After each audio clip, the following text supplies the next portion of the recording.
বীজ উৎপাদন করব, সেই ক্ষেত্রে এই যে আমার হাতে দেখতে পাচ্ছেন এটা হলো আপনার মহিলা ফুল। এটা কিন্তু ফুটন্ত এখনো ফুটেনি, এটা আজকে রাত্রে ফুটবে। তার আগেই আমি এই পলিথিন দিয়ে আবদ্ধ করে দিচ্ছি যাতে প্রাকৃতিকভাবে পলিনেশন না হয়।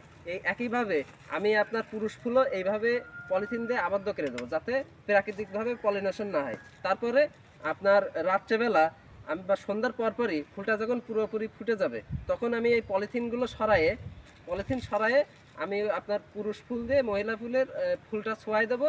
ফুল ছোঁয়াই দিলি আবার ওটা মনে করেন পলিথিন দিয়ে আটকাই দেবো।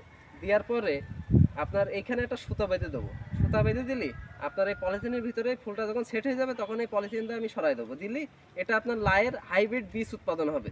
সেক্ষেত্রে আমাদের বাজার থেকে আর বীজ কিনা লাগবে না, আমাদের নিজেদের বীজ আমরা নিজেরাই তৈরি করতে পারবো। এতে আমাদের চাষে খরচ অনেক মানে কম হবে, কারণ বীজটা যদি আমরা নিজেরাই তৈরি করতে পারি তাহলে অল্প খরচে চাষ করা যাবে।